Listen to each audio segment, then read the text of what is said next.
Hey everybody, it's Ron from Pick Dawgz, and this is Ron's Rundown. We're going to go over the MLB games scheduled for Tuesday, May 3rd, 2022. Now, if you like what you see, make sure to hit that thumbs up button and subscribe to our channel. And don't forget to leave your baseball picks down in the comments section below. If you're looking for my best bets, you can find those at pickdawgz.com in the Premium Picks tab. I'm running a daily $15 MLB best bet, so you can check that out at Pick Dawgz Premium. Alrighty, here we go. Here are the games for Tuesday, May 3rd. First up, we take a look at the doubleheader contest between the Atlanta Braves and the New York Mets. Now, I've mentioned on the show before that I do tread lightly with doubleheader games just because sometimes the information can change pretty drastically, especially when you look at the starting pitching matchup. I know last year during the COVID year, there were plenty of late scratches in the starting matchup in both Game 1 and Game 2s of doubleheaders. So make sure you're getting the most up-to-date information. But as of now, we see Game 1 with Charlie Morton and Carlos Carrasco as the projected starters. And I do think that the Mets have a good shot at winning this game with Carrasco on the mound. You know, I know he struggled quite a bit last time out against the Cardinals, but on the season, he's pitching well for the Mets at the back end of that rotation. A 4.09 ERA, but a 3.00 FIP, and a 2.76 expected ERA. He's missing a lot of bats with 9.41 strikeouts per nine. He's limiting walks. He only has 1.64 walks per nine. And really, the home runs haven't been an issue for him either. So I think he's pitching really well. On the other side, Charlie Morton, the same cannot be said about him. He's got a 7 ERA this season.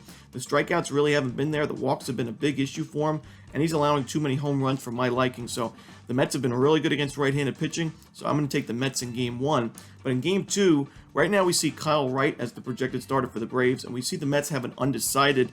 So that means they haven't picked an official starter for this game quite yet. I do think this is the game that the Braves have a better shot at winning just because Kyle Wright is pitching on a different level right now. Who would have thunk it? 3-0 with a 1.3 ERA. That's third in baseball in ERA this season. He's got 34 strikeouts in 24 innings pitched. That's sixth in baseball right now. And he's got a .83 whip this year, top 10 in baseball also. He has just been lights out, coming off a 7-inning, 1-run performance against the Cubs with 8 strikeouts. In all 4 games that he's pitched in, the Braves have gotten the win, and I think they win Game 2 as well. So I think we see a split in this doubleheader with the Mets winning Game 1 and the Braves winning Game 2, but I'm going to be treading lightly and probably not touching this doubleheader.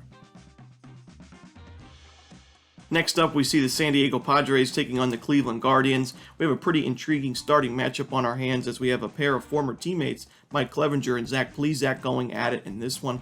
Now, to be honest with you, I'm not really big on either of these starters in this matchup. You know, Zach Plesac's strikeout numbers are way down this season, and because of it, he struggled last time out. 6 earned runs, a home run, 7 total runs in 3 2/3 innings against the Angels, and that boosted his ERA to 3.8. And while Mike Clevinger on the other side pitched well in his rehab starts in the minors, I think it's going to take some time to get back from that injury and pitch at the level he did in the majors before. You know, I saw some signs of regression in his last season with the Guardians, and he didn't get a lot of work in with his new team quite yet in the Padres. So I'm not necessarily too big on him either, especially when you look at the Guardians, number 1 in baseball right now in team OPS against right-handed pitching. Those top 4 batters in Straw, Kwan, Ramirez, and if you throw in Reyes or Owen Miller right now, it's a very, very dangerous top half of a lineup, and I think they're going to be able to get to Clevinger here. So I'm going to take the plus money value with the Guardians as the home dog.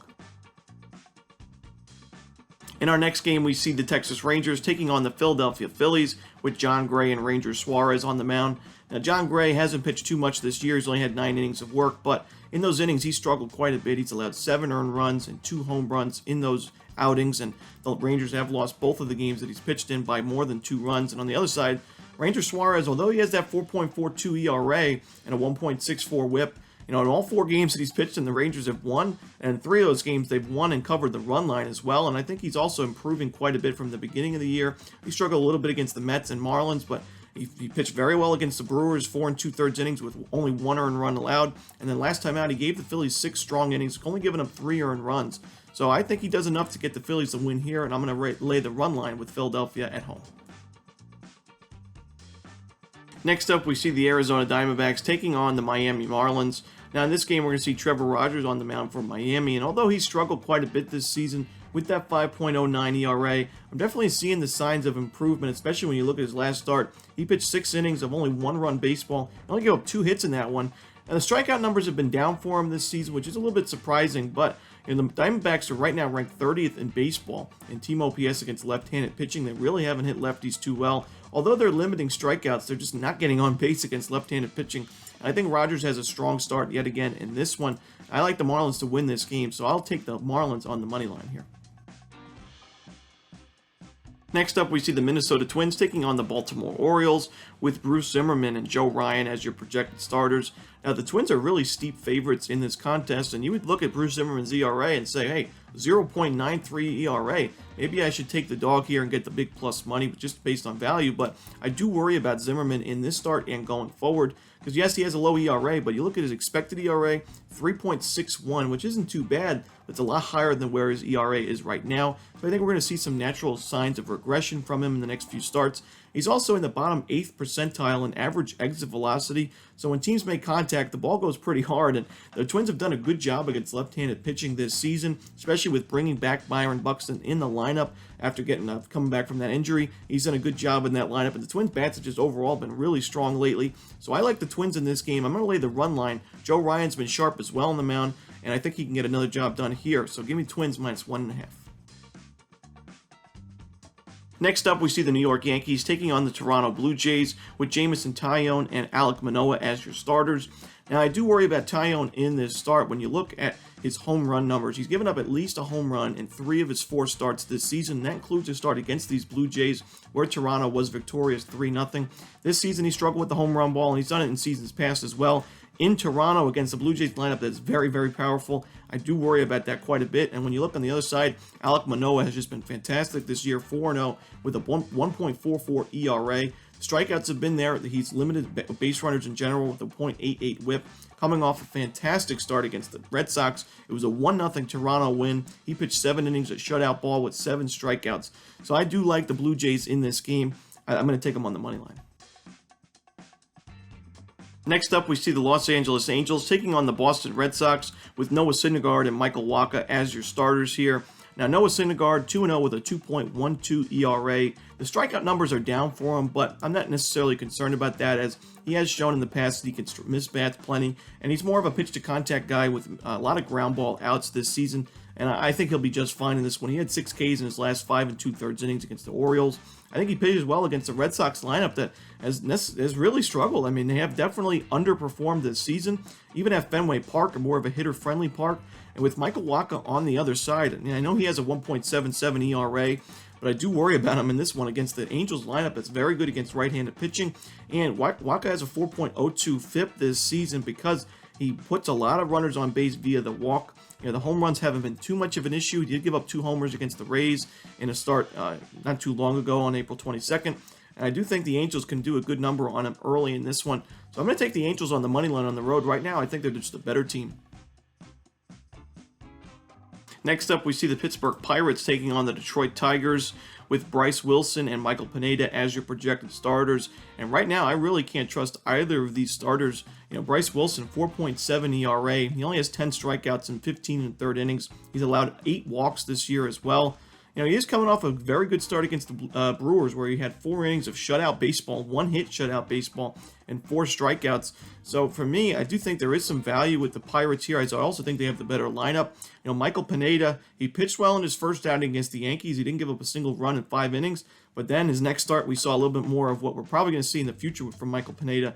5 innings, 7 hits, 4 earned runs, 3 home runs, and only 2 strikeouts against the Twins, and that was a 5-0 Detroit loss. I think the Pirates have all the value on them in this game. Like I mentioned, not a game I'm rushing to bet because can't really trust either of these pitchers. But I think I'm going to take the Pirates on the run line, getting the 1.5 runs. I could see them winning this game outright, and if not, I think it's going to be a very close one. Next up, we see the interleague rivalry between the Chicago White Sox and the Chicago Cubs with Michael Kopech and Drew Smyly as your starters. Now we're going to see a lefty, Drew Smyly, going up against this White Sox lineup, and we know the White Sox do pretty well against left-handed pitching this season and in seasons past. We saw on Monday the White Sox were able to get after Patrick Sandoval pretty early. They scored 2 runs in the first inning, 3 runs total, and were able to win that game against the Halos on Monday, and I think they're going to win this game on the road as well. Michael Kopech is pitching well this season as the starting role, 1.42 ERA. 18 strikeouts in 19 innings. I'd like to see that number tick up for him as he has really good stuff. He certainly could miss more bats, but he hasn't given up a single home run yet this season, and I do think he pitches well against the Cubs here on the road. So give me the White Sox on the money line as the road favorites.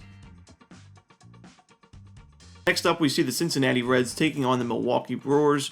We're going to see Vladimir Gutierrez and Brandon Woodruff as your starters here. Now, there is absolutely no way that I could take the Reds in this spot. I know there's not a lot of value with the Brewers here because of Woodruff on the mound and because of the Reds' recent struggles. You know, the very steep price now with the Brewers' money line. But like I said, there's just no way I can take the Reds in their current form. They're just not getting it done. The bullpen has really struggled. The starting pitching has struggled. The lineup hasn't gotten it done either. They're making a lot of errors in the field as well. And, Woodruff is pitching well this season. He struggled quite a bit in his first outing of the year. He's bounced back ever since, and he has a 2.66 FIP. I think the Reds hitters really struggle in this one, and I think the Brewers can get to Gutierrez with that 7.41 ERA and an 0-4 record. He also has a 1.94 whip this season. I think he's in trouble here, and I like the Brewers on the run line. Next up, we see the Washington Nationals taking on the Colorado Rockies with Eric Fedde and German Marquez as your starters. Now, Eric Fedde, 6.00 ERA, Marquez, 5.57 ERA. So both starters have had their fair share of struggles, but I do think Marquez is the better option slightly on the mound for this contest. You know, he does have a 3.51 expected FIP this season. He's faced some tough lineups already this year. 3 of them were at home. He faced the Dodgers, Cubs, Phillies, and he faced the Phillies twice, once on the road as well. So, I do think, facing the Nationals here, a team that's near the bottom of the league in team OPS against right-handed pitching, I think this is the most favorable matchup Marquez has had this season. So I think he's going to have his best start of the year as well. On the other side, Eric Fedde's facing a Rockies team that, they have a very strong track record at home offensively. Right now, overall this year, they're in the top 10 in team OPS against right-handed pitching, but that number goes up when you look at just their home splits. So I do think Fedde is in trouble in this one. I think the Rockies lineup is just better, and since they're playing at home, a place they play so well at Coors Field, I'm going to take the Rockies on the money line. Next up, we see the Tampa Bay Rays taking on the Oakland Athletics. And this has been a pretty fun season series to watch, this year with the A's taking 3 of 4 at Tropicana Field. They've been really good on the run line against Tampa Bay in recent seasons, and I think they're going to cover the run line yet again in this spot. When you look at Paul Blackburn on the mound for the A's, 3-0 with a 1.35 ERA this season. 18 strikeouts in 20 innings is not too bad for him, and a .80 whip as well. He pitched lights out against the Giants last time out, 5 innings of shutout baseball with 4 strikeouts. And I think he's a really good option that the A's have right now in that rotation. So I like Oakland to keep this game competitively close. I think their bats, they've definitely struggled as of late, but I think they do enough behind Blackburn to at least get a cover on the run line, but maybe even have a chance to win this game outright. And the Rays have certainly not looked themselves as of late either. So give me Oakland on the run line here. Next up, we see the Seattle Mariners taking on the Houston Astros with Chris Flexen and Christian Javier going at it in this one. And I do think the Mariners are the better team right now overall, but there is a few reasons why I do like Houston in this particular game. Chris Flexen has a 3.38 ERA, but a 4.87 expected ERA, and a lot of that stems from the fact he doesn't miss enough bats. Only 15 strikeouts in 24 innings of work this season. He did struggle a little bit against these Astros back on April 16th, where he got the loss. He gave up 3 earned runs and a home run against Houston in a 4-0 ball game. Christian Javier on the other side has pitched well for the Astros, 1.35 ERA, 16 strikeouts in 13 1/3 innings with a .90 whip. I think he has another strong start in this one, and I'd like the Astros to win this game on the money line. Next up, we see the St. Louis Cardinals taking on the Kansas City Royals with Dakota Hudson and Brad Keller as your starters. Now, these two teams played on Monday in a 1-0 Cardinals win. That was a makeup game of a postponed April 13th contest. This game will be at Kauffman Stadium, though. The Royals will be the home team here. And I do think Brad Keller is the better option right now on the mound. 2.19 ERA. Only 17 strikeouts in 24 2/3 innings, which I'd like to see that strikeout numbers rise a little bit. But only 5 walks allowed. He's really limited base runners this season, and a .77 whip, and he's getting it done for the Royals, having a real bounce back year so far. On the other side, Dakota Hudson does have a strong ERA at a 2.75, but a 4.66 FIP this season. He's had issues with the free passes. He's allowed 9 walks already in 19 2/3 innings. I think the Royals are able to get to him in this spot, especially at home. I think the value's on Kansas City here on the money line, getting that plus money, so I'm going to take KC on the money line. In our final game of the night, we see the San Francisco Giants taking on the Los Angeles Dodgers. This will be a nationally televised game on TBS. Should be the game of the night, and I think this is the series of the week, in my opinion. Two teams that do not like each other whatsoever and competed at a very high level in 2021 with plenty of classic matchups, including the postseason last year as well. We've got 2 lefties going at it in this one. Carlos Rodon with 3-0 record 1.17 ERA, and Julio Urias 1-1 with a 2.50 ERA. Now, I think Rodon is the better starter here. He's got 38 strikeouts in 23 innings, hasn't given up a single home run, a .83 whip as well. And the Dodgers, we've known this season, they're starting to get better, but at the beginning of the year, they really struggled against left-handed pitching, and right now they're outside the top 15 against lefties in team OPS this year. So I do think there is a lot of value with the Giants in this spot, especially with the stronger starting pitcher.